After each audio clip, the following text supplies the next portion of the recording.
ધોરણ 7 સેમ 2 પાઠ 13 પર્યાવરણીય સંતુલન। હવે મિત્રો, પર્યાવરણ એટલે શું? તો કે સજીવો અને તેની આસપાસની સમગ્ર નૈસર્ગિક પરિસ્થિતિને આપણે પર્યાવરણ કહીએ છીએ। કુદરતી પર્યાવરણ એ માનવ જીવનને મળેલી અમૂલ્ય એક ભેટ છે। બીજી રીતે કહીએ તો કે પર્યાવરણ એટલે સજીવ માત્રના જીવન અને વિકાસને અસર કરતા તમામ જૈવિક અને અજૈવિક પરિબળો। હવે એમાં સૌપ્રથમ આપણે જોઈએ કે પર્યાવરણના જૈવિક ઘટકો એટલે શું અને એ કયા કયા છે। પર્યાવરણમાં જે સજીવો છે તે તમામને આપણે જૈવિક ઘટકો કહીએ છીએ। તો તેમાં સૌપ્રથમ જોઈએ વનસ્પતિ। તો વનસ્પતિ સૂર્યપ્રકાશની હાજરીમાં પોતાનો ખોરાક બનાવે છે અને એ વનસ્પતિનો ઉપયોગ પ્રાણીઓ કરે છે। આવી રીતે વનસ્પતિ એ પ્રાણીઓને ખોરાક પૂરો પાડે છે। ત્યારબાદ જોઈએ આપણે શાકાહારી પ્રાણીઓ। તો કે શાકાહારી પ્રાણીઓ આપણને દૂધ આપે છે અને માંસાહારી પ્રાણીઓને ખોરાક પૂરો પાડે છે। ત્યારબાદ જોઈએ માંસાહારી પ્રાણીઓ। તો માંસાહારી પ્રાણીઓ છે એ ઉચ્ચ માંસાહારી અથવા તો મોટા માંસાહારી પ્રાણીઓને ખોરાક પૂરો પાડે છે। મોટા માંસાહારી પ્રાણીઓ વિઘટકો અને રૂપાંતરકો આ પ્રાણીઓના મૃતદેહોમાંથી પોષણ મેળવે છે। ત્યારબાદ જોઈએ વિઘટકો અને રૂપાંતરકો। તો તે પ્રાણીઓના મૃતદેહોનું વિઘટન અને રૂપાંતર કરીને જમીનને જરૂરી હોય એવા દ્રવ્યો એને પૂરા પાડે છે। હવે આગળ જોઈએ આપણે કે પર્યાવરણના અજૈવિક ઘટકો એટલે શું અને તે કયા કયા છે। તો કે પર્યાવરણમાં જે ઘટકો સજીવ નથી છતાં જીવન ટકાવી રાખવા માટે એ ખૂબ જ જરૂરી છે તેવા ઘટકોને આપણે અજૈવિક પરિબળો કહીએ છીએ। તો તેમાં સૌપ્રથમ જોઈએ હવા।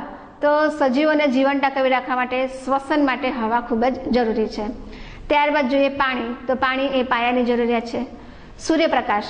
તો વનસ્પતિને પ્રકાશ સંશ્લેષણની ક્રિયા માટે સૂર્યપ્રકાશ જરૂરી છે। ઉપરાંત દરેક સજીવને વૃદ્ધિ માટે પણ ગરમી અને પ્રકાશ જરૂરી છે।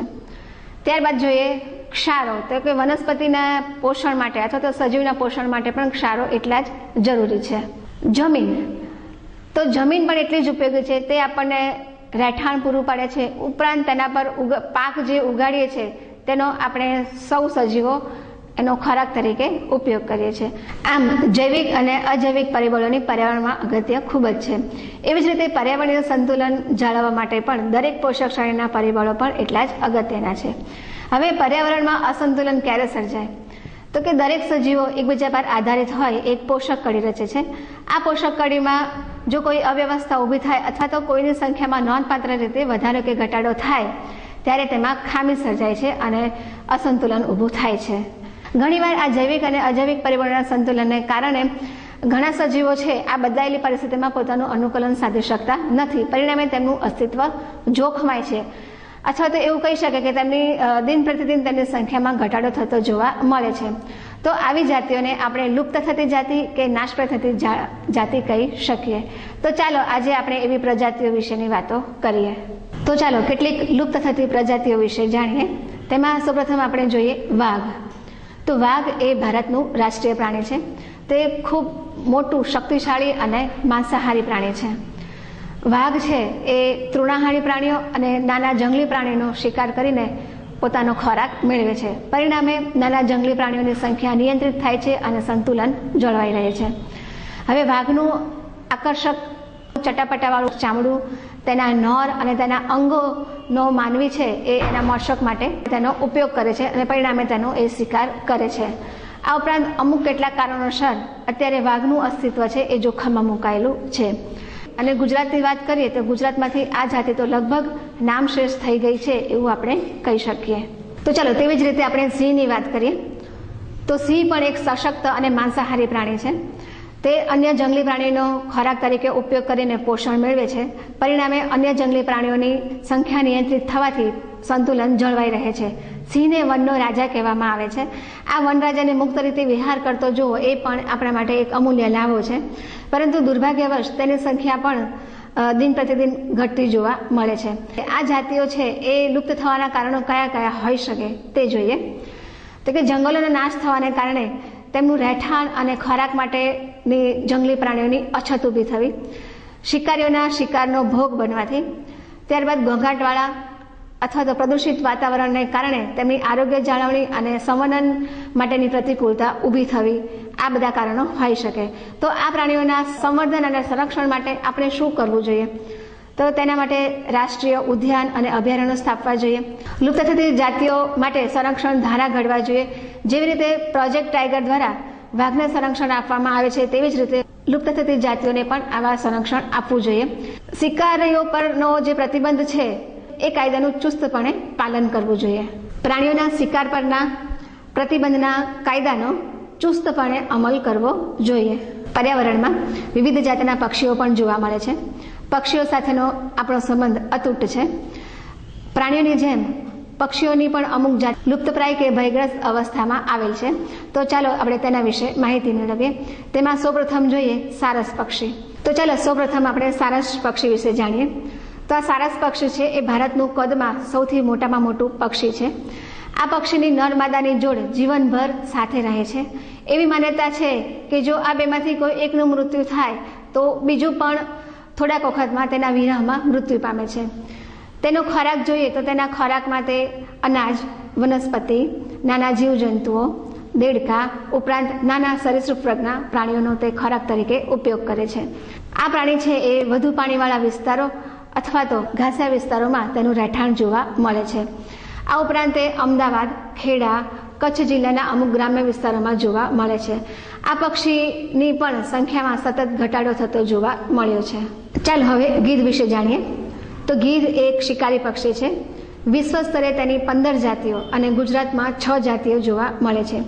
ગીધ છે એ પોતાના ખોરાકમાં પ્રાણીઓના મૃતદેહોનો ઉપયોગ કરતો હોવાથી તે જમીનની ગંદકી દૂર કરીને પર્યાવરણને સ્વચ્છ રાખવામાં એ મદદ કરે છે. પરિણામે તેને આપણે સફાઈ કામદાર તરીકે પણ ઓળખીએ છીએ. આ ગીધ છે એ સુરત, વલસાડ અને ડાંગ જિલ્લામાં જોવા મળે છે. ગીધની પણ સંખ્યા ઘટતી જતી હોવાથી તેને લુપ્તપ્રાય થતી જાતિ તરીકે જાહેર કરેલ છે. હવે ઘોરાડ વિશે માહિતી મેળવીએ. ઘોરાડ પક્ષી છે એ સામાન્ય રીતે ઘાસિયા પ્રદેશમાં વધારે જોવા મળે છે. કચ્છના અખાતના ખારા પાણીના ઘાસવાળા પ્રદેશોમાં તે વધારે જોવા મળે છે. આ પક્ષી છે જે રાજસ્થાનનું રાજ્ય પક્ષી તરીકે ઓળખાય છે. ગુજરાતમાં કચ્છનું લાલ ઘોરાડનું જે અભયારણ્ય છે તે ખાસ આ પક્ષી માટે જાહેર કરેલું છે. આ પક્ષીની પણ સંખ્યા સતત ઘટતી હોવાથી તેને ભયગ્રસ્ત જાતિ તરીકે જાહેર કરેલ છે. ચાલો હવે ચકલી વિશે જાણીએ. ચકલી સામાન્ય રીતે ગ્રામ્ય વિસ્તારોમાં જોવા મળે છે. તેથી તેને દેશી ચકલી કે ગામડી ચકલી પણ કહે છે. ચકલી છે તેના ખોરાકમાં અનાજના દાણા અને નાના જીવજંતુઓનો ઉપયોગ કરે છે. તે ખેતરમાં પાકને નુકસાન કરતા જંતુઓનો ખોરાક તરીકે ઉપયોગ કરતી હોવાથી તે પાક સંરક્ષણમાં મદદરૂપ થાય છે. પરિણામે તેને ખેડૂત મિત્ર તરીકે પણ ઓળખવામાં આવે છે. ચકલીની સંખ્યામાં પણ આપણને સતત ઘટાડો થતો જોવા મળ્યો છે. તો હવે મિત્રો, પર્યાવરણનું સંતુલન જાળવવા માટે આ પક્ષીઓ પણ આપણને ઘણી રીતે ઉપયોગી છે. પક્ષીઓ છે એ કીડી, ઈયળ જેવા જીવોનું ભક્ષણ કરે છે. ચકલી છે એ ખેતરમાંના પાકને નુકસાન કરતા જીવજંતુઓનો ઉપયોગ ખોરાક તરીકે કરે છે. કેટલાક શિકારી પક્ષીઓ છે એ સાપ, દેડકા જેવા નાના જીવજંતુઓનો ખોરાક તરીકે ઉપયોગ કરે છે. આમ નાના જીવોની સંખ્યા એકદમ વધી જતી નથી અને નિયંત્રિત થાય છે. આ રીતે પર્યાવરણનું સંતુલન જાળવવામાં તે આપણને મદદ કરે છે. હવે આ બધી જે પક્ષીની જાતિઓ છે એ લુપ્તપ્રાય કે ભયગ્રસ્ત થવાના કારણો કયા કયા હોઈ શકે? તો કે માણસો દ્વારા વૃક્ષો કપાતા હોવાથી તેમનું રહેઠાણ અને ખોરાકની અછત ઊભી થવાથી પણ તેનો નાશ થઈ શકે છે. આ ઉપરાંત જોઈએ તો યોગ્ય પ્રાકૃતિક વાતાવરણ, જલજ વિસ્તારનો અભાવ ઉપરાંત ઘોંઘાટના પ્રદૂષણથી પણ આ પક્ષીઓ છે એ સ્થાનાંતર કરી જાય છે. ઉપરાંત ઔદ્યોગિકરણથી વાયુ, જમીન અને પાણીના પ્રદૂષણને કારણે તેમનું આરોગ્ય જોખમાય છે. ખેડૂત દ્વારા વપરાતી જંતુનાશક દવાઓ, રાસાયણિક ખાતરોના ઉપયોગથી ઝેરી બનેલો ખોરાક ખાવાથી આ પક્ષીઓનું મૃત્યુ થતું હોય છે. તો આ બધા કારણો પણ તેના લુપ્તપ્રાય થવામાં આવી શકે. સજીવ સૃષ્ટિમાં જળચર જીવો પણ અનેક પ્રકારના હોય છે. તેઓ જળમાં રહીને પણ પર્યાવરણનું સંતુલન જાળવવામાં આપણને મદદરૂપ કરતા હોય છે. તમે ઘણા બધા જળચર પ્રાણીઓ વિશે જોયા હશે. દાખલા તરીકે કાચબો, કરચલો, જળ બિલાડી, માછલી વગેરે. આ પાણીમાં રહેનારા સજીવોનું જો અસ્તિત્વ જોખમાય, તેમની જે જળચર આહાર કડી હોય છે તે તૂટે છે. પરિણામે તેમાં અસંતુલન સર્જાતા તેમાંની કેટલીક પ્રજાતિઓ નાશપ્રાય થતી જાય છે. તો ચાલો આજે આપણે માછલીઓ વિશે જાણીએ. વિશ્વમાં હજારો જાતની માછલીઓ અસ્તિત્વ ધરાવે છે. તે પૈકી આજે આપણે વ્હેલ શાર્કની વાત કરીએ. વ્હેલ શાર્ક એ શાર્ક ગ્રુપની દરિયાઈ માછલી છે. ગુજરાતના માછીમારો તેને મગરા તરીકે પણ ઓળખે છે. આ માછલી છે એ ખોરાકમાં નાની માછલીઓ તેમજ અન્ય જળચરોનો ઉપયોગ કરે છે. તેના લીવરમાંથી એક પ્રકારનું તેલ નીકળે છે. તેનો ઉપયોગ દવાઓની બનાવટમાં થાય છે. તેના દરેક અંગોનો ઉપયોગ થતો હોવાથી તેને કલ્પમત્સ્ય તરીકે પણ આપણે ઓળખીએ છીએ. ભારત સરકારના પર્યાવરણ અને વન વિભાગે આ વ્હેલ શાર્ક માછલીના શિકાર પર પ્રતિબંધ મૂકેલો છે. હવે આ જે જળચર પ્રાણીઓ છે એનું અસ્તિત્વ પણ ઘણીવાર જોખમાય છે. તો શાના કારણે? તો કે દરિયામાં પેટ્રોલિયમના પ્રદૂષણને કારણે આ જીવોનો નાશ થતો હોય છે. આ ઉપરાંત માછીમારોના શિકારનો ભોગ બનવાથી પણ તેનું અસ્તિત્વ જોખમમાં આવે છે. મિત્રો, આપણા પર્યાવરણના સાથી, સદા પરોપકારનું કાર્ય કરનારા અને અનેક સજીવોનો પાલન પોષણ અને આશ્રય આપનારા વૃક્ષો એ આપણા પરમ મિત્રો છે. તેમની પણ સંખ્યા સતત અત્યારે ઘટતી જાય છે. શું કામ? તો કે અનેક મોટા મોટા બિલ્ડિંગો, મોલ અને ઇન્ડસ્ટ્રીઝના કારણે તેમની સંખ્યા ઘટતી જાય છે. તમે ઘણા બધા વૃક્ષોના નામ સાંભળ્યા હશે. દાખલા તરીકે લીમડો, પીપળો, આસોપાલવ, આંબો વગેરે. તમે કોઈ દિવસ ચેરનું નામ સાંભળ્યું છે? તો ચાલો આજે આપણે ચેરના વૃક્ષ વિશેની વાતો કરીએ. તમારામાંથી કેટલાકે ચેરના વૃક્ષનું નામ જોયું પણ નહીં હોય કે સાંભળ્યું પણ નહીં હોય.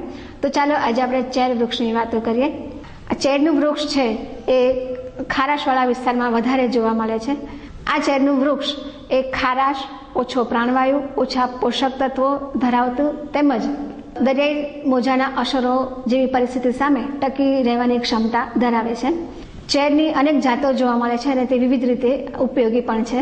તેમાંથી ચેરનું લાકડું બળતણ તરીકે, કબાટ, બારીબારણા, ફ્રેમ વગેરે બનાવવામાં તેમજ તેમાંથી ટેનિન નામનું એક દ્રવ્ય કાઢી શકાય છે જે ઔષધીય ગુણ ધરાવે છે. તે દરિયાઈ જમીનનું ધોવાણ થતું પણ અટકાવે છે. જળ વિસ્તાર ક્ષેત્રના પક્ષીઓ માટે માળો બનાવવામાં તેમજ પ્રજનન માટે પણ આ વૃક્ષો ઉપયોગી છે. ચેરની આસપાસની જે વિસ્તાર છે ત્યાં વનસ્પતિજન્ય સેન્દ્રિય કચરો તૈયાર થાય છે. તૃણાહારી કીટકો અને ચેરના જંગલના કરચલાઓ આ ઝાડના પાંદડા પર નિર્ભર હોય છે. તો મિત્રો, આ ચેરના જંગલોની પણ અત્યારે ખૂબ જ સંખ્યા ઓછી થઈ ગઈ છે. તો એના કારણો કયા હોઈ શકે? તો એક તો એ વાવાઝોડાથી, આ ઉપરાંત માનવીઓના વૃક્ષ છેદનને પરિણામે પશુપાલકો પશુઓને ત્યાં ચરાવતા હોવાથી તેની સંખ્યામાં સતત ઘટાડો થતો જોવા મળે છે. મિત્રો, આપણે ભૂચર, ખેચર, જળચર પ્રાણીઓની વાતો કરી, વૃક્ષોની પણ વાતો કરી અને ઉપરાંત પર્યાવરણના સંતુલન વિશેની પણ આપણે વાતો કરી. તો આ કુદરતી અને આ પર્યાવરણ સંતુલન કેવી રીતે જાળવી શકાય તે વિશે જોઈએ. તો એના માટે આપણે વધારે ને વધારે વૃક્ષો વાવવા જોઈએ અને આ વૃક્ષો વાવીને તેનું જતન પણ કરવું જોઈએ. આ ઉપરાંત હવા, જમીન, પાણી વગેરેને દૂષિત થતી અટકાવવી જોઈએ. રાસાયણિક ખાતરો, જંતુનાશક દવાઓનો વિવેકપૂર્ણ ઉપયોગ કરવો જોઈએ અને બની શકે તો વનસ્પતિજન્ય દવાઓ બનાવીને તેનો ઉપયોગ કરવો જોઈએ. આ ઉપરાંત પ્રાણીઓ, પક્ષીઓ અને કીટકો જેવા પ્રાણીઓની ઉપયોગિતાને સ્વીકાર કરીને તેનું સંરક્ષણ અને સંવર્ધન કરીને પર્યાવરણનું જતન આપણે કરવું જોઈએ. પ્રાણીઓ અને પક્ષીઓના શિકાર અટકાવવા જોઈએ. રાષ્ટ્રીય ઉદ્યાન અને અભયારણ્ય બનાવીને પ્રાણીઓને સાનુકૂળતા કરી આપવી જોઈએ. ત્યારબાદ એવી વ્યવસ્થા કરવી જોઈએ કે જેથી માનવ અને સજીવોનું સહઅસ્તિત્વ જળવાય અને આગળનું ભવિષ્ય સુનિશ્ચિત બની રહે.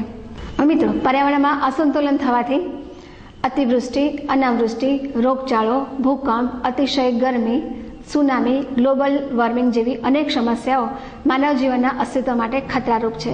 અને આ પરિસ્થિતિ ઊભી કરનાર એ માત્ર ને માત્ર જવાબદાર કોણ છે? તો કે છે માનવજાત છે. અને એટલે માટે જ આપણે પર્યાવરણનું જતન અને જાળવણી કરવી એ આપણી પ્રાથમિક ફરજ તેમજ જવાબદારી બને છે.